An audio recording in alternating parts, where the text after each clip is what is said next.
BNP জামাত যেই সরকার গঠন করুক, আমি সরি দুঃখিত আপনাকে থামালাম আপনার প্রশ্নটা, বিএনপি জামাত যেই সরকার গঠন করুক তাদের maximum time limit will be 6 months, 6 মাসের মধ্যে ওই সরকারের পতন ঘটাবে বাংলাদেশ আওয়ামী লীগ, রাজনীতিতে ফিরবে, ওই সরকারের পতন ঘটাবে ইউনূস সরকারের অবৈধ সকল কার্যক্রমকে বিচারের আওতায় আনবে এবং সকল অবৈধ চুক্তি বাতিল করবে এবং মুক্তিযুদ্ধের পক্ষে মধ্যপন্থার রাজনৈতিক দল বিএনপি হয়তো রাজনীতিতে টিকে থাকবে, কারণ অ্যান্টি আওয়ামী লীগ একটা শক্তি তো বাংলাদেশে থাকতে হবে, যেহেতু বাংলাদেশের রাজনীতি সবসময় আওয়ামী লীগ অ্যান্টি আওয়ামী লীগ। সে অ্যান্টি আওয়ামী লীগ শক্তিটা জামাত হওয়ার চেষ্টা করছে, তারা বিএনপি কে বিলীন করার চেষ্টা করছে, কারণ তারা মনে করছে আওয়ামী লীগকে বিলীন করে দিয়েছে। কিন্তু বাংলাদেশের মানুষ জানে বাংলাদেশ আওয়ামী লীগ কখনো বিলীন হওয়ার না, আর মধ্যপন্থার দল হিসেবে বিএনপি কে বিলীন করতে পারলে জামাত একক। কিন্তু বিএনপি যদি জেতে তাহলে মাথায় রাখবেন এই নির্বাচনের পরে আবার কিন্তু মুক্তিযুদ্ধকে ওন করে এরকম দুইটা রাজনৈতিক দল মুখোমুখি হবে এবং সেই মুখোমুখিটা রাজনৈতিক লড়াই হবে, সহিংসতার লড়াই কিন্তু না হয়। তার জন্য তো জুলাই সনদ, রয়টার্সের ইন্টারভিউতে তারেক রহমান বলেছেন যদি মানুষ চায় শেখ হাসিনার ছেলেমেয়েরা এখানে রাজনীতি আসতে পারেন, যদি মানুষ চায়, মানুষ তো চাইবে ইলেকশনের মাধ্যমে, ইলেকশন ছাড়া তো মানুষের কোনো সুযোগ নেই। এবং সাথে সাথে আসিফ মাহমুদ প্রেস কনফারেন্স করে বলেছে যদি শেখ হাসিনা সে ছেলে মেয়েকে এখানে পুনর্বাসনের চেষ্টা করা হয় জনগণ রক্ত দিয়ে তা প্রতিরোধ করবে। আপনার এই যে গুরুত্বপূর্ণ নামটা, আগামী বাংলাদেশের রাজনীতিতে সশস্ত্র যুদ্ধটা অবশ্যম্ভাবী হবে যদি বিএনপি এই নির্বাচনে একক সংখ্যাগরিষ্ঠতা না পায়। বিএনপির নেতৃত্বে যদি জাতীয় সরকার গঠন হয় তাহলেও কিন্তু সশস্ত্র যুদ্ধে বাংলাদেশ যাবেই, দিকে যেতে বাধ্য, কারণ আওয়ামী লীগ রাজনীতিতে ফেরার চেষ্টা করবে এবং আওয়ামী লীগ রাজনীতিতে ফেরার চেষ্টা করলে কি হতে পারে, এটা তো জুলাই আগস্টের আন্দোলনের অন্যতম সমন্বয়ক আসিফ মাহমুদ সজীব ভুইয়া কিন্তু মিডিয়া ডেকে স্পষ্ট করে বলেছে যদি শেখ হাসিনা সরকারের পতন না হতো তারা সশস্ত্র যুদ্ধের ডাক দিত। তার মানে তাদের সশস্ত্র যুদ্ধের প্রস্তুতি জুলাই আগস্টে ছিল, আর 5 আগস্টের পরে তো পাকিস্তান থেকে অস্ত্র এসেছে, গুলি এসেছে, এগুলো আমরা সবাই জানি। ইসলামী জঙ্গি যারা জেলে ছিল তাদেরকে জেল থেকে বের করে দেওয়া হয়েছে, তারা তাদের যুদ্ধের জন্য প্রস্তুত। এই আসিফ মাহমুদ সজীব ভুইয়ার কথা বলাটাই খুব গুরুত্বপূর্ণ। আরেকটা গুরুত্বপূর্ণ হচ্ছে জামাতের নায়েবে আমির তাহের, সে কিন্তু সকল সময় কথা বলে না, আমির কথা বলে যাচ্ছে, জামায়াতের আমির খুব স্পষ্ট খুব নির্দিষ্ট সময় স্পষ্ট করে কিছু কথা বলে। যেমন 5 আগস্টের শেখ হাসিনার সরকার, জননেত্রী শেখ হাসিনার সরকার আওয়ামী লীগের সরকারের পতনের পেছনে কারা আছে এই শেয়ার নিয়ে যখন নাকি বাকবিতণ্ডা চলছে, বিএনপি বলে তারা তাদের 16 বছর গুরুত্বপূর্ণ, জামাত বলে তারা গুরুত্বপূর্ণ, এনসিপি বলে তারাই করেছে, এই প্রক্রিয়ার ভেতরে জামাতের ওই নায়েবে আমির তাহের সেও কিন্তু মিডিয়া ডেকে একটা কথা বলেছে যে এই জুলাই আন্দোলনের পেছনে আমরা ছিলাম, যে কারণে আমাদেরকে নিষিদ্ধ করা হয়েছে রাজনৈতিক দল হিসেবে, আওয়ামী লীগ নিষিদ্ধ করেছিল, কারণ জননেত্রী শেখ হাসিনা বুঝতে পেরেছিল যে এই আন্দোলনের পেছনে মূল শক্তি জামাত, তাই তিনি জামাতকে প্রতিরোধ করার জন্য এবং জামাতকে নিষিদ্ধ করে। এই কথা বলে বলছেন যে 6 মাসের মধ্যে বিএনপি সরকারের পতন হবে আওয়ামী লীগের আন্দোলনে, কিন্তু বিএনপি মন্ত্রীরা বুদ্ধিজীবীরা এমন বলতে শুরু করেছেন আগামী 2 টার্ম অন্তত পক্ষে বিএনপি ক্ষমতায় থাকবে। তার স্বপ্ন দেখতেই পারে, মানুষের তো স্বপ্ন দেখার জন্য কোনো ট্যাক্স দিতে হয় না, আপনি স্বপ্ন দেখতে দেন। আমার কথা হচ্ছে যে বাংলাদেশের ইতিহাসে 23 বছর পাকিস্তানের শাসন, সেই 23 বছরের 14 বছর বঙ্গবন্ধু কারাগারে ছিল, কিন্তু একটি স্বাধীন বাংলাদেশ উপহার দিয়েছিলেন তিনি। তিনি সেই মানুষ যে মৃত্যু নিশ্চিত জেনেও 25শে মার্চ বাসায় থেকেছেন। সকলকে দেশ ত্যাগ করে কিভাবে যুদ্ধ করতে হবে, কোথা থেকে অস্ত্র সংগ্রহ করতে হবে, কিভাবে যুদ্ধ করতে হবে, যুদ্ধ পরিচালনা সব নির্দেশনা দিয়েছেন, কিন্তু উনি নিজে দেশ ত্যাগ করেননি। কারণ উনি যদি দেশ ত্যাগ করতেন তাহলে মুক্তিযুদ্ধটা একটি গেরিলা যুদ্ধ হতো না, জনযুদ্ধ হতো না, ওটি হতো একটি সর্বহারাদের আন্দোলন। বঙ্গবন্ধু তো চে গুয়েভারা ছিলেন না, বঙ্গবন্ধু তো ফিদেল কাস্ট্রো ছিলেন না, বঙ্গবন্ধু ছিলেন জনগণের প্রতিনিধি। সুতরাং জনগণের প্রতিনিধি কখনো পালিয়ে যায় না। রাজনীতিতে গ্রেপ্তার এবং বের হয়ে এসে আবার আন্দোলন চলমান রাখা, যে কারণে বঙ্গবন্ধু মৃত্যু নিশ্চিত জেনেও কিন্তু গ্রেপ্তার হয়েছিলেন। এবং বঙ্গবন্ধুকে গ্রেপ্তার করেছিল কিন্তু পাকিস্তান কমান্ডো বাহিনী। ওই কমান্ডো বাহিনীর একজন সোলজার কিন্তু বঙ্গবন্ধুকে হত্যাই করতে চেয়েছিল, কিন্তু অফিসাররা তাকে বিরত করে এবং তারপর তাকে এখান থেকে পাকিস্তানে নিয়ে যাওয়া হয় এবং ফাঁসির সেলে রাখা হয়, তারপরে ফাঁসির আদেশ দেয়, কবর খোলা হয়, কিন্তু বঙ্গবন্ধু ফিরে আসেন এবং মুক্তিযুদ্ধটা জনযুদ্ধ হয়েছিল উনি গ্রেপ্তার হয়েছিলেন বলে। সুতরাং 23 বছরের আন্দোলনের মধ্যে দিয়ে বাংলাদেশ জন্ম হয়েছে। 75-এর 15ই আগস্টের পরে 6 বছরের মাথায় শেখ হাসিনা ফিরে এসে তারপরে 15 বছর সংগ্রাম করে, অর্থাৎ 81 থেকে 96, 15 বছর মাথায় কিন্তু উনি আবার বাংলাদেশ আওয়ামী লীগকে ক্ষমতায় এনেছেন।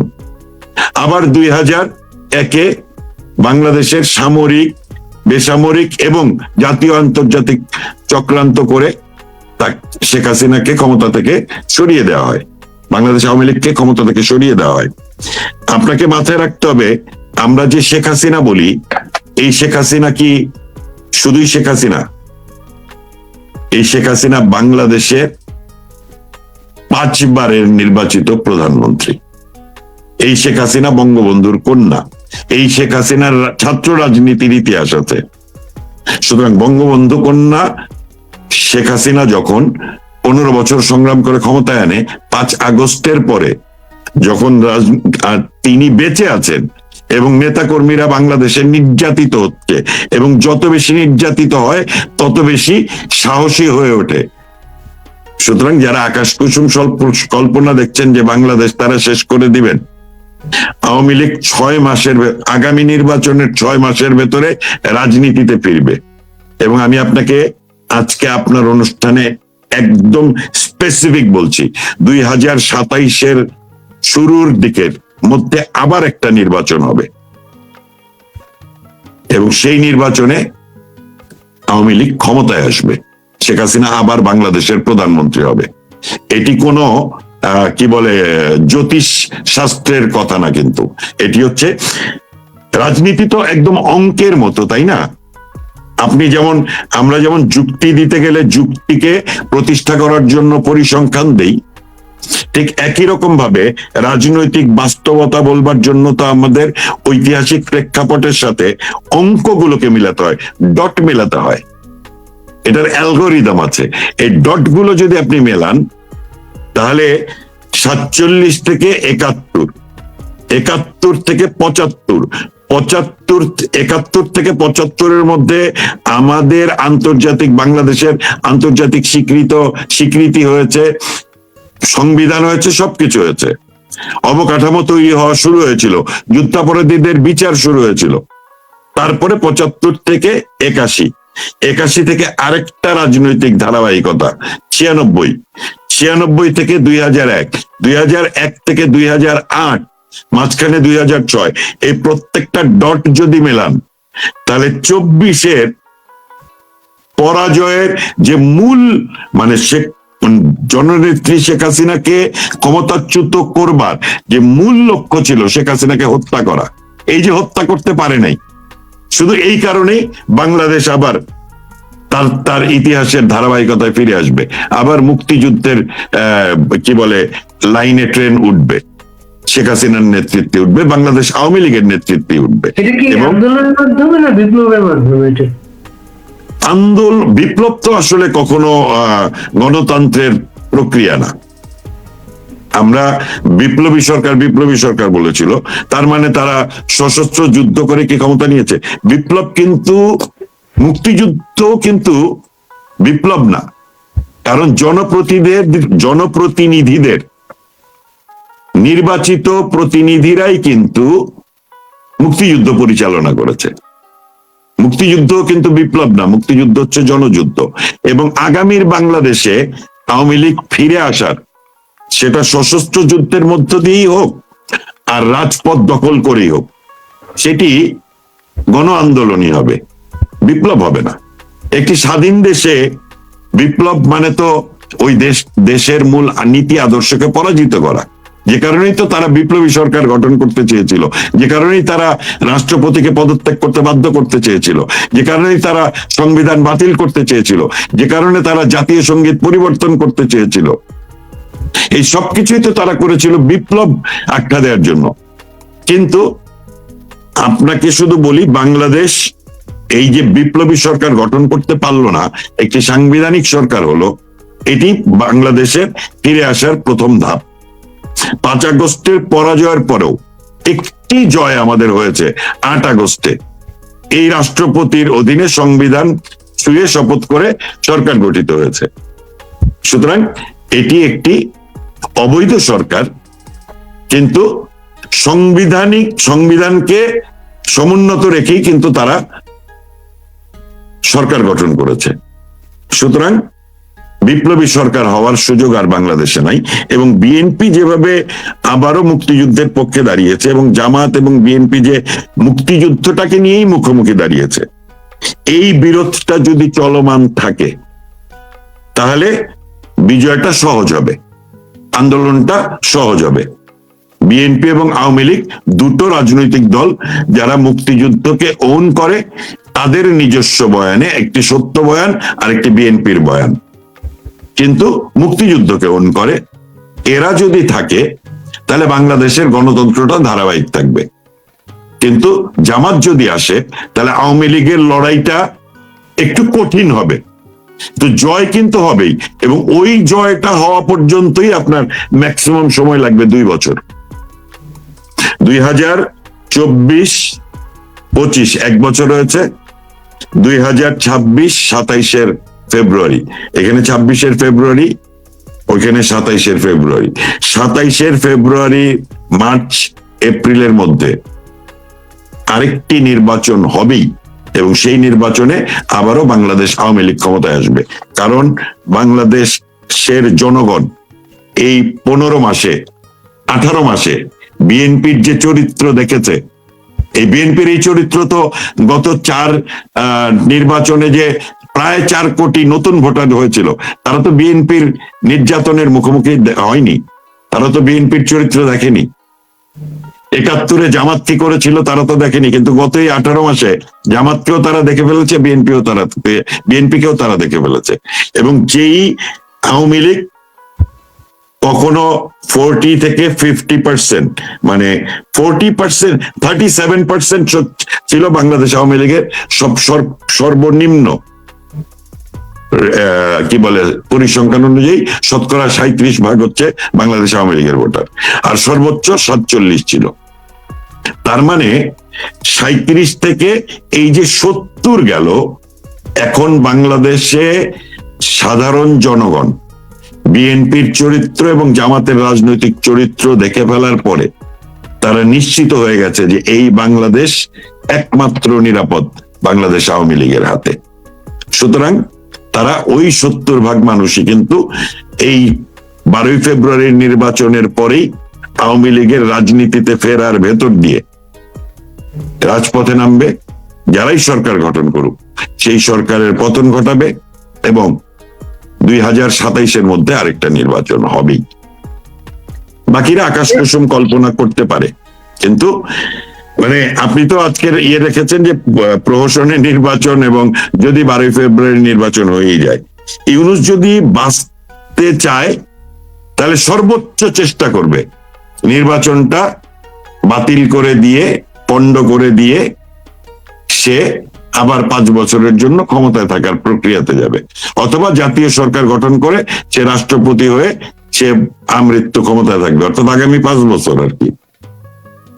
আর যদি বিএনপি এককভাবে সরকার গঠন করে তাহলে ইউনূসের বিচার অবিলম্বে শুরু হবে এবং বাংলাদেশ আওয়ামী লীগের রাজনীতিতে ফেরাটা একটি গণতান্ত্রিক শক্তির বিরুদ্ধে লড়াই করার মতোই সহজ হবে।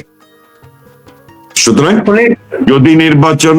যদি নির্বাচন আমি একদমই একটা লাইনে শেষ করি বাড়ি ভাই, আপনি আমাকে ছাত্র রাজনীতিকালীন সময় থেকে চেনেন এবং আপনার কাছ থেকেও আমরা রাজনৈতিক আন্দোলনের অনেক অভিজ্ঞতা নিয়েছি। ওই সময় আপনি তরুণ সাংবাদিক, আজকে আপনিও বয়স হয়েছে, আমারও বয়স হয়েছে, অভিজ্ঞতার জায়গা থেকে আপনার এই আয়োজনে অনেক কথা আমি বলি যা অন্য অনেক শোতে হয়তো বলি না। আমাকে এই কথাগুলো বলতে দেওয়ার জন্য আপনার প্রতি আমি কৃতজ্ঞতা জানাচ্ছি।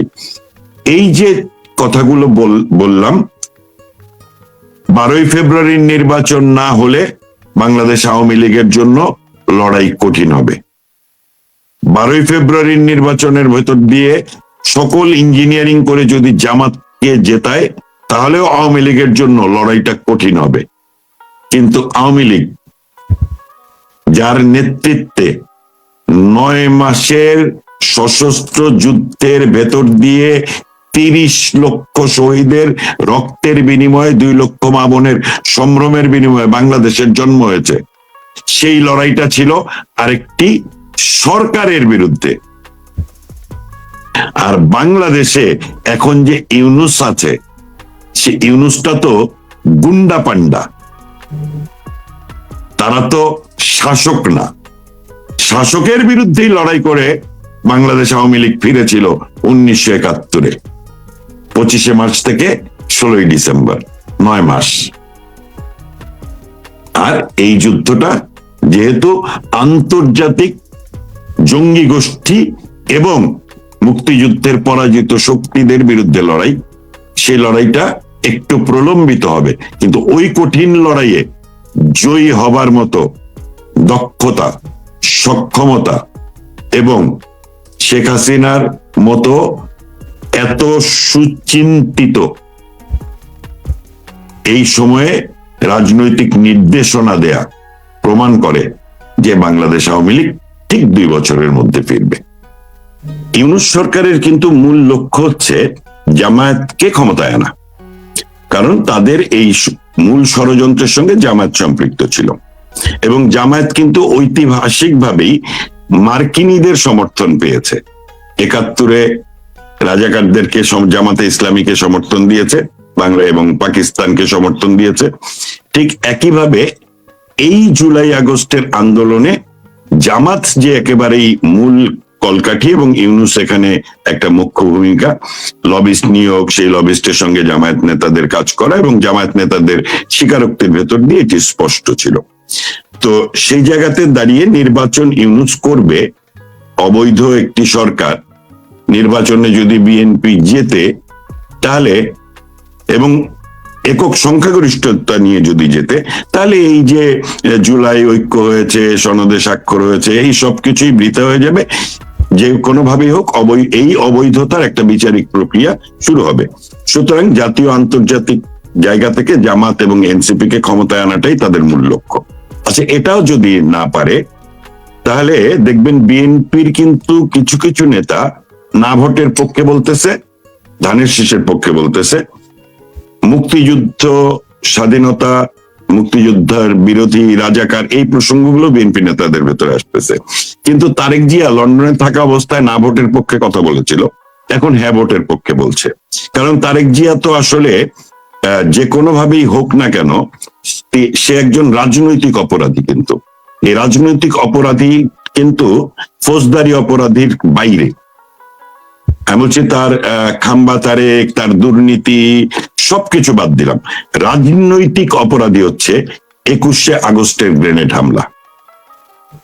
রাজনৈতিক অপরাধী হচ্ছে আমাদের বন্ধু রাষ্ট্রের চারপাশে যে 7 সিস্টার তাকে অস্থিতিশীল রাখা এবং ভারতে বিভিন্নভাবে যে জঙ্গি হামলাগুলো হয়েছে তাদের সেইগুলোর সঙ্গে তারেক জিয়ার সম্পৃক্ততা আছে। এবং এই দুইটি অপরাধী, কারণ 10 ট্রাক অস্ত্র মামলায় তো তারেক জিয়ার নাম এসেছে। তার অন্যতম লোক রেজ্জাকুল হায়দারের নাম এসেছে, প্রধান কি বলে আপনার তৎকালীন এনএসআই প্রধান, এবং লুৎফুজ্জামান বাবরের নাম এসেছে। তো সেই অপরাধী অর্থাৎ রাজনৈতিক পাপী, তার ক্রিমিনাল রেকর্ড গুলো তো যারা এই ষড়যন্ত্রটা করিয়েছিল 21শে আগস্ট এবং 10ই আগস্ট তাদের কাছে কিন্তু আছে। সুতরাং তারেক জিয়া কিন্তু তাদের কাছে হাতে বন্দি, মুঠোয় বন্দি। সুতরাং তারেক জিয়া যে কোনো মূল্যে প্রধানমন্ত্রী হতে চায়। আবার জামাত বিএনপি কে বাদ দিয়ে যদি জিততে পারে তাহলে একটা অবস্থা, আর যদি না জিততে পারে তাহলে বিএনপির সঙ্গে জাতীয় সরকার গঠনের একটি প্রক্রিয়ার ভেতরে আছে, কারণ তারেক জিয়া তাদের কাছে ধরা, এবং সে কিন্তু এখন ওপেনলি হ্যাঁ ভোটের পক্ষেও কথা বলছে, নির্বাচনী ইশতেহারেও বলছে। সুতরাং যদি বিএনপি জেতে তাহলে একটি ঘটনা ঘটবে, সেটি হচ্ছে মুক্তিযুদ্ধ প্রসঙ্গে। এই বিষয়টাতে পরে আসবো নিশ্চয়ই, আপনি ওই বিএনপি পন্থী বুদ্ধিজীবীরা এর মধ্যে বলতে শুরু করেছেন জামাত সর্বোচ্চ 80টা আসন পাবে। হ্যাঁ, এগুলো আছে, মানে ধরেন 80টা আসনও যদি পায় তাহলেও কিন্তু ইউনূস সরকার তারেক জিয়াকে যে কোনো মূল্যে রাজি করাবে জাতীয় সরকার গঠনের জন্য। অর্থাৎ বাংলাদেশে এই 12ই ফেব্রুয়ারির নির্বাচনের পরে তিনটি অপশনের তারেক জিয়া সর্বশেষ রয়টার্স ইন্টারভিউতে বলেছে তারা জামাতকে নিয়ে সরকার করবে না। আচ্ছা, করবে না। যদি এটা বলে থাকে তাহলে আমি বলি তিনটা অপশন। একটা হচ্ছে যে জামাত ক্ষমতায় আসার জন্য সকল ধরনের রিগিং করবে, এটা ইতিপূর্বে আপনার অনুষ্ঠানে বলেছি, বারবার অনেকেই বলছে এটা। 171টা আসনকে ভালনারেবল বলেছে স্বরাষ্ট্র উপদেষ্টা। 171টা আসনে মারামারি করে উগ্র মৌলবাদী জঙ্গি গোষ্ঠীদের দিয়ে আক্রমণ করে যদি নির্বাচন পণ্ড করে দেয়া যায়, এবং বাকিগুলোতে যদি বিএনপি আর জামাত সমান সমান থাকে, বা জামাত যদি একটু এগিয়ে থাকে, অর্থাৎ ফলাফল ঘোষণা করবে জামাত যেগুলোতে এগিয়ে সেগুলো আগে ঘোষণা করবে, তখন ওই 171টা আসনে পুনর্ভোট করে তারা জামাতকে ক্ষমতায় আনবে। হলো না জামাত। এই নির্বাচনে গুরুত্বপূর্ণ একটা বিষয় হচ্ছে পোস্টাল ব্যালট।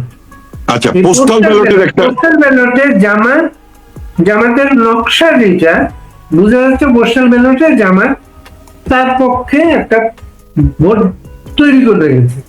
একদমই এটাই, মানে এখানেও মানে আরেকটা মজার, মানে আমি বলছি যে আপনাকে কিন্তু আমি মানে একদমই গাণিতিক ব্যাখ্যা দিচ্ছি, স্ট্যাটিস্টিক্স সহ। 171টা আসনকে ভালনারেবল করেছে, যে আসনগুলোর নির্বাচন স্থগিত করার প্রক্রিয়া তারা ইঞ্জিনিয়ারিং এর ভেতরে রেখেছে। 116টা আসনে গত 5টা নির্বাচনে 3 থেকে 16,000 ভোটের ব্যবধানে বিজয়ী এবং বিজিত প্রার্থী, অর্থাৎ যে বিজয়ী হয়েছে সে 3,000 থেকে 16,000 ভোট বেশি পেয়েছে যে পরাজিত হয়েছে তার থেকে। ওই 117টা আসনেই 3 থেকে 16,000 পোস্টাল ব্যালট অর্থাৎ প্রবাসী ভোটার আছে, এটা দেখানো হয়েছে, এবং ওই আসনগুলোরই পোস্টাল ব্যালট পাঠানো হয়েছে। এবং এই পোস্টাল ব্যালট গুলো যারা জেনুইনলি ভোট দিবে তাদের ব্যালট যে আসবে না, এটা যে মধ্যপ্রাচ্যের কোনো একটা দেশে কিংবা পাকিস্তানে গিয়ে ওই পুরো মানে খামটাই পরিবর্তিত হয়ে এই পুরো 3 থেকে 16,000 করে যে ভোটার, সেই ভোটার গুলো দাঁড়িপাল্লায় যাবে। সুতরাং তারা 117টা আসনে এমনিতেই এগিয়ে থাকবে। এইটা হচ্ছে অঙ্কটা। পোস্টাল ব্যালট ব্যাপার হচ্ছে গোয়েন্দা সংস্থার বরাদ দিয়ে কিছু নিউজ করা হচ্ছে এখন, জামাত এই করার চেষ্টা করেছিল, সেগুলো পণ্য করা হয়েছে। জামাতে আলাদা করে ব্যালট পেপার ছাপছিল, যখন গোয়েন্দা সংস্থার বরাদ দিয়ে এই ধরনের নিউজ করানো হয় তখন কি এটা সংকেত মিলে এরা আসলে বিএনপি ক্ষমতায় আসুক সেটাই চাচ্ছে? আমি বলছি যে বাংলাদেশের রাজনীতিতে আওয়ামী লীগ ছাড়া কোনো নির্বাচন বৈধ হবে না। আজকে এসে যে যত যাই বলুক না কেন, আমি বলছি যে 2014 থেকে 24 পর্যন্ত যদি বিএনপি কিংবা অন্য রাজনৈতিক দল অংশগ্রহণ না করলে অবৈধ নির্বাচন হয়, ভোটারবিহীন নির্বাচন হয়, এবং সেই কারণে সারা দেশের মানবাধিকার কর্মীরা, দেশের ভেতরে তথাকথিত সুশীলরা ভোটারবিহীন নির্বাচন, অংশগ্রহণমূলক নির্বাচন হয়নি এই সমস্ত কথা তোলে, তখন আওয়ামী লীগকে বাদ দিয়ে নির্বাচন হলে সেটি তার কোনো প্রশ্নই থাকে না। মুক্তিযুদ্ধের নেতৃত্ব দানকারী দল বাংলাদেশের টোটাল ভোটারের মিনিমাম 40 ভাগ, 50 ভাগের বেশি। আজকের বাস্তবতা এটি প্রায় 70 ভাগ আওয়ামী লীগের সমর্থক এবং আওয়ামী লীগের কর্মী সমর্থক এবং আওয়ামী লীগের ভোটার, নৌকার ভোটার। তারা এখনই বলা শুরু করেছে, বিবেকপন্থী বুদ্ধিজীবী বলা শুরু করেছেন আওয়ামী লীগের ভোট এখন সর্বোচ্চ 20-25% হতে পারে। বাদ দিলাম, আমার এই বিতর্কে আমি যাব না। আমি শুধু আওয়ামী লীগ নৌকা, যেই নৌকা 70-এর নির্বাচনে বিজয়ী হয়েছিল বলে বঙ্গবন্ধু 7ই মার্চের ভাষণ দিতে পেরেছিল। বঙ্গবন্ধু নির্দেশে 25শে মার্চ রাতে সার্চলাইট, অপারেশন সার্চলাইটের পরেই মুক্তিযুদ্ধ শুরু হয়ে গিয়েছিল, এবং 70-এর নির্বাচনে নৌকার বিজয়ী প্রার্থীরাই মুজিবনগর সরকার গঠন করে, এবং 16ই ডিসেম্বরের মধ্য দিয়ে দেশ স্বাধীন হওয়ার পরে সেই 70-এর নির্বাচনে নির্বাচিত এমপিদের দিয়েই কিন্তু সংসদ বসে, এবং সেই সংসদ কিন্তু সংবিধান প্রণয়ন করে। তাহলে আপনার এই নির্বাচন বৈধ হবে না। আমি একটু যদি আপনাকে আমাকে সময় দেন, সেটি হচ্ছে যে যেই জায়গাটায় ছিলাম যখন আওয়ামী লীগ গেল না, এটি আর কোনো নির্বাচন থাকবে না, কিন্তু এই নির্বাচনে বিএনপির জয়ী হওয়া এবং নির্বাচনী প্রচারণার প্রক্রিয়ায় কয়েকটা অদ্ভুত শব্দ সামনে এসেছে, নতুন করে মুক্তিযুদ্ধের বয়ান সামনে এসেছে। যেমন বাংলাদেশে মুক্তিযুদ্ধের একটা সত্য এবং বাস্তবতা হচ্ছে বঙ্গবন্ধু এবং আওয়ামী লীগ এবং মুক্তিযুদ্ধ এবং বাংলাদেশ, এই 4টা সমার্থক শব্দ। কিন্তু 75-এর 15ই আগস্টের পরিবর্তিত প্রেক্ষাপটে জিয়াউর রহমান নাকি যখন রাজনৈতিক দল গঠন করলো, তখন থেকে শুরু করে আজকে পর্যন্ত বিএনপির রাজনীতিও কিন্তু স্বাধীনতার ঘোষক জিয়া।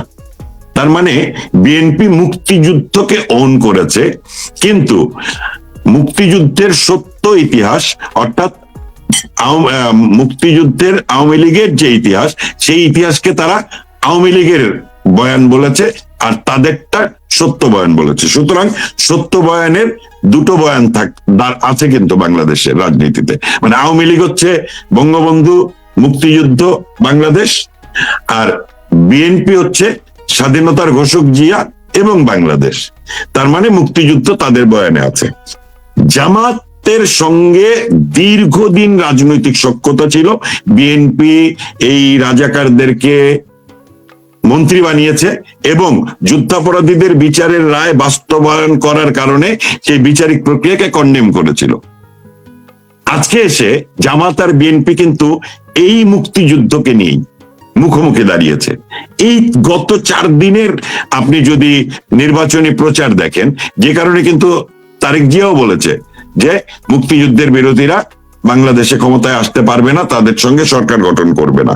আর বাকি অন্য নেতারা কিন্তু বলেই যাচ্ছে, মির্জা ফখরুল, মির্জা আব্বাস, গয়েশ্বর রায়, রিজভী, সবাই বলতেছে, সালাউদ্দিন, এই গত কয়েকদিনে যাদের বক্তৃতা এসে জামাত একটা অদ্ভুত বয়ান নিয়ে এসছে। সেটা হচ্ছে বঙ্গবন্ধুর নেতৃত্বে মুক্তিযুদ্ধ হয়েছে, স্বাধীনতার স্থপতি তিনি, ঘোষণা পাঠ করেছিল জিয়াউর রহমান বঙ্গবন্ধুর পক্ষে, এবং বিএনপি সেটা নিয়ে আছে, অর্থাৎ স্বাধীনতার ঘোষক জিয়া, এবং যে আসলে ঘোষণাটা দিয়েছিল। আর কর্নেল অলি জিয়ার সাথেই কিন্তু যুদ্ধ করেছে, জিয়ার অধীনে। সে কর্নেল অলির কে নতুন স্বাধীনতার ঘোষক বানিয়েছে জামাতের আমির, বলেছে আই রিভোল্ট। এবং বাংলাদেশের মানুষ যে মুক্তিযুদ্ধ বিরোধী জামাতকে কোনোদিনই গ্রহণ করবে না, এটা তারা বুঝতে পেরে জামায়াতের আমির বলেছে আমিও শহীদ মুক্তিযোদ্ধার সন্তান। সুতরাং জামাত মেজর আক্তারকে তাদের দলে নিয়েছে, তার মানে মুক্তিযুদ্ধের বিরোধিতার জায়গাটাকে একটু হলেও তারা পিছনে রাখার চেষ্টা করতেছে, সাবসাইড করার চেষ্টা করতেছে, যাতে বিএনপির মুখোমুখি না হতে হয়। কিন্তু বিএনপির মুখোমুখি তারা দাঁড়িয়ে গেছে। আই রিভোল্ট, কর্নেল ওলি ঘোষণার ভেতর দিয়ে নতুন স্বাধীনতার ঘোষক, এবং তিনি মুক্তিযোদ্ধা। রিভোল্ট অর্থ হচ্ছে বিদ্রোহ, ঘোষণা না। হ্যাঁ, এইটা হচ্ছে ঘোষণা তো নাই, কিন্তু আই রিভোল্ট এই মাটিতেই, মানে সেখান থেকেই মুক্তিযুদ্ধের সূচনা। সে মুক্তিযোদ্ধার হাস্যস্কর মানে, কিন্তু রাজনৈতিক বাস্তবতায় আজকে এসে আমি শুধু এইটুকু বলতে পারি, যদি 12ই ফেব্রুয়ারির নির্বাচনে বিএনপি জিতে যায়, তাহলে অন্তত পক্ষে মুক্তিযুদ্ধের বাংলাদেশটার বেঁচে থাকার একটা মিনিমাম সম্ভাবনাটা থাকলো। আওয়ামী লীগ তো ফিরবেই, বাংলাদেশ যতদিন থাকবে ততদিন আওয়ামী লীগ থাকবে। বাংলাদেশ শুধুমাত্র 12 ফেব্রুয়ারি নির্বাচনটা তো শুধুমাত্র সাধারণ নির্বাচন না, এর সঙ্গে একটা আছে গণভোট। সেই গণভোটের মূল এজেন্ডা হচ্ছে 71, মুক্তিযুদ্ধ, এগুলাকে মেলাইন করা। শুধু এটা তো না, আপনার মানে সংবিধানই তো নতুন করে রচনা করা হবে। জুলাই সনদ বাস্তবায়ন যদি হয় কোনোভাবে, যেটা তারা লিখেছে, যে সকল দল স্বাক্ষর করেছিল, যেটা তার বাইরে নতুন করে তারা যে ক্লজটা দিয়েছে, সেটা হচ্ছে 270 দিনের মধ্যে যদি পাস না হয়, তাহলে এটা অটো, সরি বাড়ি ভাই, 180 দিন, 180 দিন মানে অটো পাস হয়ে যাবে, তাই তো? হ্যাঁ, আমি 270 দিন, মানে আমি 270 দিনটা অন্য একটা ইকুয়েশনের মাথায় আছে, এটা আপনাকে বলবো যে যদি নির্বাচন না হয় তাহলে এই 270 দিনের হিসাবটা কেন আসবে, এটা আপনাকে বলবো। আমি ভুল সংখ্যাটা বলেছি। এই 180 দিনের ভিতরে অটো পাস হয়ে যাবে। তাহলে এই জায়গাটাকে রুখবার জন্য, অর্থাৎ বাংলাদেশে মুক্তিযুদ্ধের বয়ানকে বাঁচিয়ে রাখার জন্য আগামী নির্বাচনে আওয়ামী লীগ অংশগ্রহণ করছে না। আমি 1 মিনিটে শেষ করি। বিএনপির ল্যান্ডস্লাইড, অর্থাৎ 230-এর বেশি আসন পাওয়া জরুরি, এবং বিএনপি যদি 230-এর বেশি আসন পায়, তাহলে আমার রাজনৈতিক অভিজ্ঞতা বলে যে জামাতকে যদি সরাসরি বিএনপি এইবার ঘায়েল করতে চায়, তাহলে জুলাই সনদকে তাদেরকে বাস্তবায়ন করতে দেওয়া যাবে না। এইটার জন্য বিএনপির একক সংখ্যাগরিষ্ঠতার প্রয়োজন। এখানে একটা টেকনিক্যাল ব্যাপার, আমাদের এখানে অনুষ্ঠানে আসছিলেন ডক্টর রায়হান রশিদ বলেছেন এখানে শপথ হবে দুটা। একটা শপথ হবে হচ্ছে সংসদ সদস্যের শপথ, আর একটা শপথ হবে গণপরিষদ সদস্য হিসাবে জুলাই সনদ বাস্তবায়নের শপথ। সংসদ সদস্যের শপথ হবে সংবিধান সমুন্নত রাখার শপথ। আর জুলাই সনদের শপথ করতে গেলে প্রথম শপথটা ভঙ্গ হবে, যেহেতু জুলাই সনদটা সংবিধানের কোন অংশ না। ঠিক আছে, এখানে নতুন একটা দ্বন্দ্ব তৈরি হবে, এই শপথ করবে কি, মানে এই যে শপথ পর্ব পর্যন্ত তারা নিয়ে গেল, এটাই তো 5 আগস্ট। 5 আগস্ট ঘটেছেই হচ্ছে মুক্তিযুদ্ধের পরাজিত শক্তিদের পরাজয়ের প্রতিশোধ নেয়া। তার মানে গণপরিষদ গঠন হয় 70-এর নৌকার ভোটের বিজয়ী সংসদ সদস্যদের দিয়ে গণপরিষদ গঠিত হয়, এবং সেই গণপরিষদের সদস্যরা মুজিবনগর সরকার করে, এবং বঙ্গবন্ধুর প্রত্যাবর্তন না হওয়া পর্যন্ত বঙ্গবন্ধুই রাষ্ট্রপতি থাকবে, এবং ওই গণপরিষদ নতুন সংবিধান লিখবে। সংবিধান রচনার জন্য গণপরিষদ হয়। তাহলে বাংলাদেশ স্বাধীন হওয়ার পরে গণপরিষদ হয়ে একটা সংবিধান লেখা হলো। আরেকবার গণপরিষদ গঠন করার মানেটা কি? তার মানে আমি 70-এর নির্বাচনে মধ্য দিয়ে 71-এ যে গণপরিষদ গঠিত হয়েছিল, যে গণপরিষদ বাংলাদেশের সংবিধান লিখেছিল, সেই গণপরিষদকে বাদ দিয়ে নতুন গণপরিষদ, তার মানে 71-এর পরাজয়ের প্রতিশোধ। পুরো প্রক্রিয়াটার ভেতরে মুক্তিযুদ্ধের বিরোধিতাকারী, মুক্তিযোদ্ধাদের হত্যাকারী, লুণ্ঠনকারী, নির্যাতনকারী, নারী ধর্ষণকারীদের বিচার করা হয়েছে, যে সেই বিচারের প্রতিশোধ নেয়া, পরাজয়ের প্রতিশোধ নেওয়া পাকিস্তানের এবং মার্কিন যুক্তরাষ্ট্রের ব্যুরোক্রেসি, সিভিল ব্যুরোক্রেসি, যেটি কিন্তু গণতান্ত্রিক দেশে অত্যন্ত গুরুত্বপূর্ণ। ভারতে কিন্তু সরকার 5 বছর পর পর পরিবর্তন হয়, ব্যুরোক্রেসি কিন্তু কখনো তাদের নীতি আদর্শের জায়গা থেকে, দেশপ্রেমের জায়গা থেকে সরে না। ঠিক একইভাবে আমেরিকাতেও ব্যুরোক্রেসিতে কোনো পরিবর্তন হয় না। এখানে 71-এ যেমন হেনরি কিসিঞ্জার এক্স ব্যুরোক্রেট এবং ওই সময়ের পররাষ্ট্রমন্ত্রী মুক্তিযুদ্ধে পরাজিত হয়েছিল, যে কারণে তার ওই পরাজয়ের প্রতিশোধ নিতে সে 15ই আগস্ট পর্যন্ত ষড়যন্ত্রে লিপ্ত ছিল। আর এই বাংলাদেশে পিটার হাস এবং ড্যান মজিলা, তাদের যে সিভিল ব্যুরোক্রেসি আওয়ামী লীগের কাছে পরাজিত হয়েছে, সেইটার প্রতিশোধ হিসেবে আমেরিকার সিভিল ব্যুরোক্রেসি এখনো তারা আওয়ামী লীগের বিরোধিতা করছে এবং আওয়ামী লীগের বিরোধিতা করার মধ্য দিয়ে তারা বাংলাদেশের বিরোধিতা করছে। এবং এই প্রক্রিয়াতেই কিন্তু ডক্টর ইউনূসকে নোবেল পুরস্কার দেওয়া হয়েছিল। অদ্ভুত রকম ভাবে আপনি দেখবেন বাংলাদেশের এই যে ষড়যন্ত্র, 24-এর 5 আগস্ট, যেই দিন সাদ্দাম মারা যায়, 2006-এ সাদ্দাম মারা যায়, সেই দিন থেকেই শুরু হয়। কারণ ডক্টর ইউনূসকে 2006-এই কিন্তু নোবেল পুরস্কার দেওয়া হয়। তার মানে 20 বছর ধরে এই কনস্পিরেসি তাদের চলমান ছিল। প্রত্যেকটা যে আপনাকে কিন্তু ডট মেলাতে হবে। সাদ্দাম তেল দিতে রাজি হয় নাই, তাকে গণ আন্দোলন করে তাকে মেরে ফেলা হয়েছে। শেখ হাসিনা সেন্ট মার্টিন দ্বীপ দিতে চায় নাই, শেখ হাসিনাকে ক্ষমতা থেকে সরিয়ে দেওয়া হয়েছে। বঙ্গবন্ধু সেন্ট মার্টিন দিতে চায় নাই, বঙ্গোপসাগরে তাদের ঘাঁটি করতে দেয় নাই, বঙ্গবন্ধুকে হত্যা করা হয়েছে। এবং তাদের প্রতিনিধির মাধ্যমে সরকার গঠন করে তারা কিন্তু অলরেডি সেন্ট মার্টিন নিয়ে নিয়েছে, তারা অলরেডি করিডোর নিয়ে নিয়েছে, এবং যে বাণিজ্য চুক্তি স্বাক্ষর করেছে, নন ডিসক্লোজার এগ্রিমেন্ট, তারই প্রেক্ষিতে কিন্তু এই নির্বাচনের আগেই 9 তারিখেই কিন্তু আরেকটি চুক্তি স্বাক্ষর হচ্ছে। এখন যদি নির্বাচনে একক সংখ্যাগরিষ্ঠতা নিয়ে বিএনপি জয়ী হয়, তাহলে ইউনূসের এই স্বাক্ষরিত চুক্তিগুলো বাতিল হতেই পারে।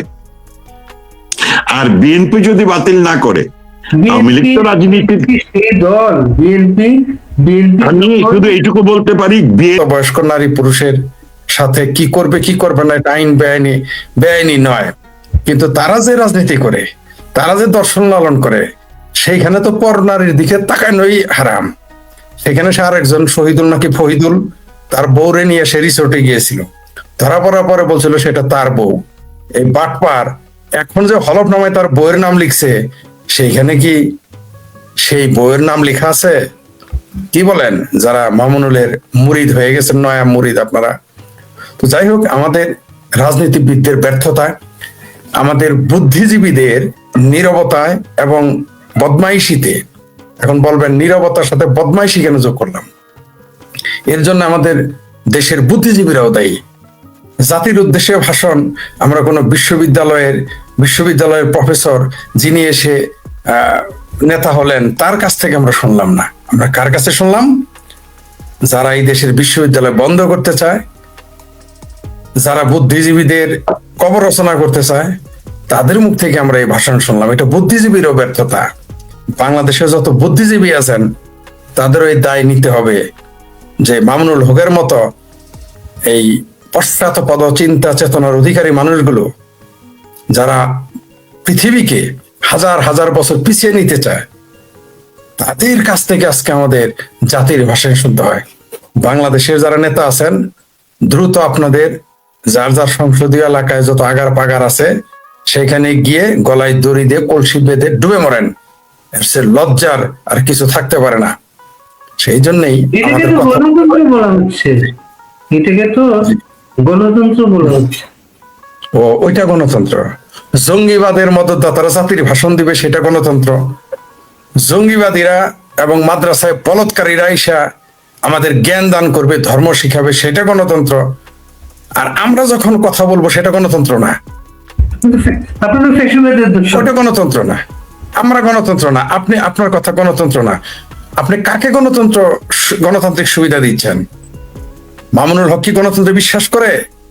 সে এসে বলুক গণতন্ত্র, সে গণতন্ত্র মানে এসে বলুক, একবার বলতে বলেন।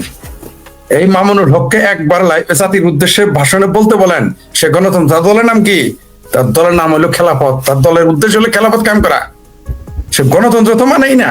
পৃথিবীর সকল মানুষকে সে ডিপ্রাইভ করে, সে পদানত করে তাদের দ্বিতীয় শ্রেণীর নাগরিক বানাতে চাইলো তার দর্শন। আপনি বলছেন তাকে গণতান্ত্রিক অধিকার দিলেন। আর আমরা যারা গণতন্ত্রের লড়াই করি, আমরা যারা সাম্প্রদায়িক রাজনীতি লড়াই করি, আপনারা আমাদের ঘর থেকে বেরোতে দেন না, জেলের ভিতরে মেরে ফেলেন, মব সন্ত্রাস করে মেরে ফেলেন, আদালতে যেতে দেন না। আর আপনি গণতন্ত্র তাদের জন্য দিচ্ছেন যারা গণতন্ত্রে বিশ্বাস করে না। আর আমরা গণতন্ত্র চর্চা করি, গণতান্ত্রিক চিন্তা চেতনা ধারণ করি, গণতন্ত্রকে প্রতিষ্ঠিত করতে চাই সমাজে, রাষ্ট্রে এবং পৃথিবীতে। অসাম্প্রদায়িক চিন্তা চেতনা ধারণ করি এবং অসাম্প্রদায়িক রাজনীতি চিন্তা চেতনা সমাজে এবং রাষ্ট্রে পৃথিবীতে প্রতিষ্ঠিত করতে চাই। আমরা যারা সাম্যে বিশ্বাস করি, সমতায় বিশ্বাস করি, আপনারা তাদের জন্য গণতন্ত্র দিবেন না। গণতন্ত্র দিবেন তাকে যে কোনোদিন সাম্য মানে না, গণতন্ত্র মানে না, আপনার নারী অধিকার মানে না। আপনি তাদেরকে জন্য গণতন্ত্র দিচ্ছেন, এটা তো হাস্যকর ব্যাপার। তারা তো চিৎকার করে চেঁচামেচি করে বলে তারা গণতন্ত্র মানে না। আপনি কিন্তু চাচা হিসাবে আপনার একটা খুশির ব্যাপারও আছে। আপনার ভাবির পোলাও জাতীয় উদ্দেশ্যে ভাষণ এই যে জঙ্গি নেতা মামুনুলের জন্য ক্ষুব্ধ আমি, কিন্তু আমার ভাবির পোলারা, এই যে যারা আমার ভাবির পোলা জাতির উদ্দেশ্যে ভাষণ দিবে, যারা আমার হাঁটুর বয়সী বা যাদের রাজনৈতিক মুসলমানই হয় নাই, এদের রাজনৈতিক জ্ঞানের গামছা খুললে দেখেন এদের রাজনৈতিক মুসলমানই হয় নাই। কেউ জুম্মায় এক জুম্মা রাজনীতিবিদ, কেউ সর্বোচ্চ 36 দিনের রাজনীতিবিদ। আমার সেই ভাবির পোলারা জাতির উদ্দেশ্যে ভাষণ দেবে। মির্জা ফখরুলের গলায় দড়ি দিয়ে মরে যাওয়া উচিত, তারেক রহমানের গলায় দড়ি দিয়ে মরে যাওয়া উচিত, বামপন্থী নেতাদের গলায় দড়ি দিয়ে মরে যাওয়া উচিত, বাংলাদেশের বুদ্ধিজীবীদের গলায় দড়ি দিয়ে মরে যাওয়া উচিত, এমনকি আওয়ামী লীগের নেতাদের গলায় দড়ি দিয়ে মরে যাওয়া উচিত। যে আজকে আমাদের এই সকল নাবালক কচি কাছার আসরদের কাছ থেকে, আসরের ভিতর থেকে শাপলা ফুটেও নাই, কলি হয়ে আসছে তারা জাতির, এটা আমার হাসি আসছে। এদের ব্যাপারে আমার বক্তব্য হলো, আমার ভাবির পোলারা ভাষণ দিচ্ছে, এটা আমার জন্য খুব, মানে এটা আমি কৌতুক হিসেবে নিলাম, খুব মজা। এই ভাবির পোলাতে অবশ্য মাথায় গোল টুপি দেয় নাই, আর সার্দি সালাম মাথায় গোল টুপি দিচ্ছে।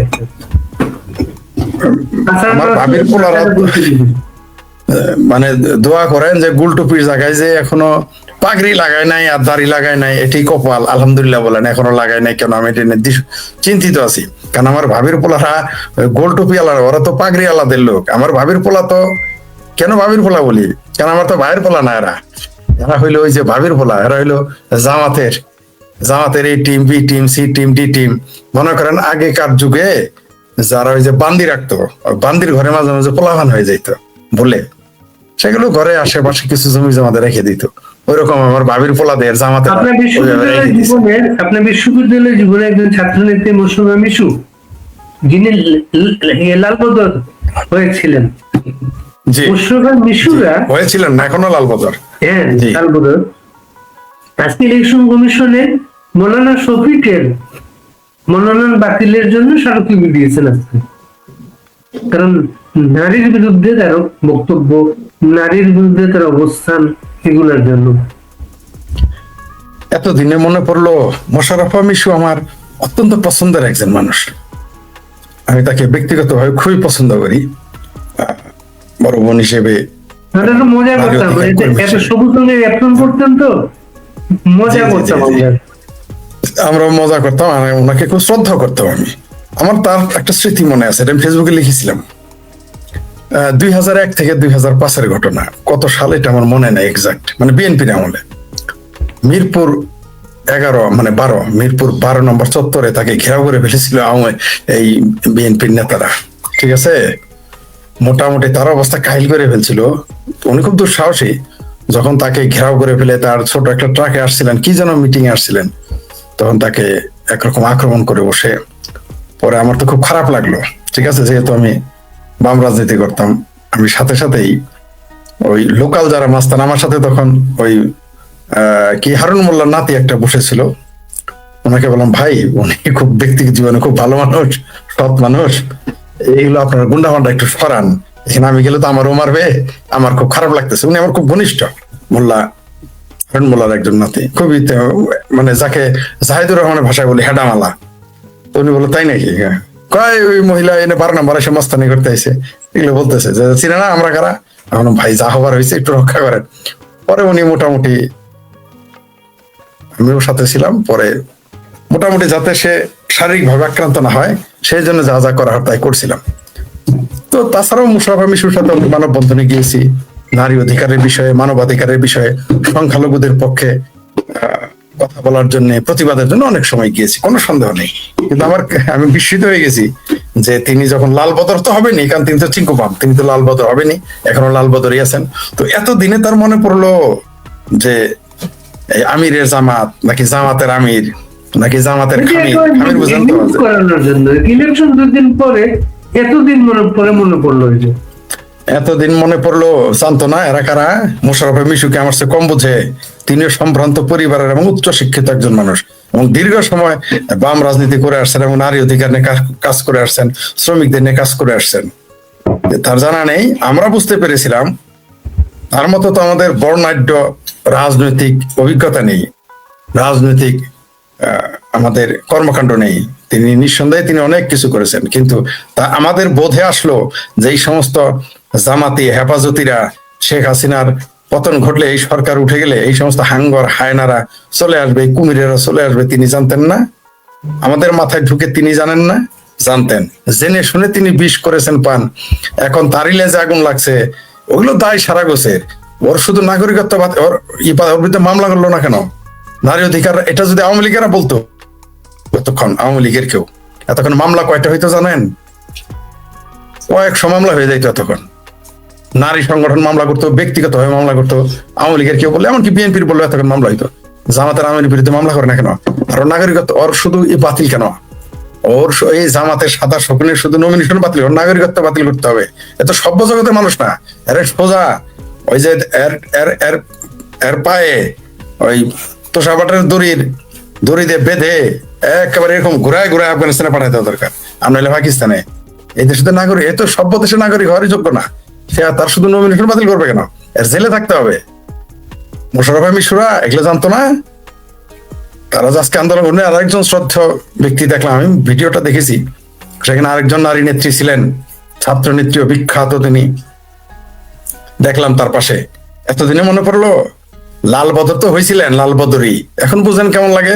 তো আমরা সবাইরে নামাবো, লাল বদরকেও আমরা গাছের থেকে নামাবো, বান্দর হনুমানদের নামাবো, আবার যারা পোশাকি বান্দর আছেন তাদেরও আমরা নামাবো। বাংলাদেশের মুক্তিযুদ্ধের পক্ষের শক্তি, গণতান্ত্রিক শক্তি, নারী অধিকারের পক্ষের শক্তি, মানবতাবাদী যারা, সাম্যবাদী যারা, 72-এর সংবিধানের পক্ষে, আমরা অবশ্যই এই সমস্ত বান্দর হনুমান তেন্দর, সেটা লাল বদর হোক আর নীল বদর হোক আর জামাতি টুপিয়ালা বদর হোক, সবগুলোকে আমরা কাছে থেকে নামাবো।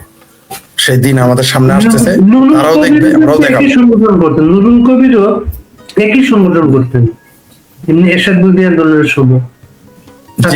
নুরুল কবির, নুরুল কবির, তিনি এবং আপনার ওই জাহিদুর রহমান যেটা বললেন, এই দুইজন আজকে দুটো টকশোতে দেখলাম আর কি ব্যাখ্যা করছেন কি কারণে এই গণভোটের সাফল্য নিশ্চিত করা দরকার, কি কারণে আওয়ামী লীগের যে কোনো ভাবে প্রত্যাবর্তন প্রতিরোধ করা দরকার। আপনার ভাতিজার কিন্তু এর আওয়াজ দিচ্ছে, এই যে তারেক রহমান বলছে জয় পুতুলের রাজনীতি আসে না, জনগণের উপর নির্ভর করবে। আসিফ মাহমুদ প্রেস কনফারেন্স করে বলছে এই ধরনের যে কোনো চেষ্টা জনগণ রক্ত দিয়ে প্রতিরোধ করবে। জাহিদুর রহমান আর এই নিউ এজের নুরুল কবির সাহেব ই করবেন, আওয়ামী লীগকে প্রতিহত করবেন যাতে বাংলাদেশে না আসতে পারে, তাই তো? হ্যাঁ, বক্তব্য, তাদের বক্তব্য সংগঠন হিসেবে তাদের বিচার হতে হবে, সংগঠন হিসেবে বিচার করতে হবে না? তো জাহিদুর রহমান শেষ না হওয়া পর্যন্ত তাদের ফেরার কোনো সুযোগ নেই। তাহলে জামাতের কিভাবে এরা ফেরাইলো? জাহেদুর রহমান, এটা তো হলেন মান্না ভাইয়ের পেতিপাড়া। এর কাজ হলো কি জানেন? সারাদিন ভারত বিরোধিতা করা, হিন্দু বিরোধিতা করা, বঙ্গবন্ধুর বিরোধিতা করা, আওয়ামী লীগ বিরোধিতা করা। এরা হলো সিংকু আহমেদ দালাল। নুরুল কবির নিয়ে বহু পোস্ট দিতাম যে উনি বিরাট বড় বীর, ডিজিএফ ওই মইনিউ সরকার আমলে ডিজিএফ এর বিরুদ্ধে তার শক্ত অবস্থান, আমি তাকে স্যালুট করতাম, পোস্টও দিয়েছি অনেক, তাকে নিয়ে অনেক গর্ব করতাম। কিন্তু এই লোকটা আসলে ভেতরে ভেতরে তো সিংকোবাম। তারা সিংকোবামের 3 কাম মনে রাখবেন, সিংকোবামের 3 কাম, আর কোনো কাম নাই। মুসলমানের যেমন 5 কালেমা 5টি স্তম্ভ, সিংকোবামের 3টি কালেমা 3টি স্তম্ভ। তো মুসলমানের গুলো তো আপনারা সবাই জানেন, কিন্তু সিংকোবামেরটা জানেন না, আমি বলে দিই। সিংকোবামের 3 কাম: বঙ্গবন্ধু, ভারত, আওয়ামী লীগের বদনাম। আবারও বলি, সিংকোবামের 3 কাম: বঙ্গবন্ধু, ভারত, আওয়ামী লীগের বদনাম। আর কোনো কামই নাই তাদের।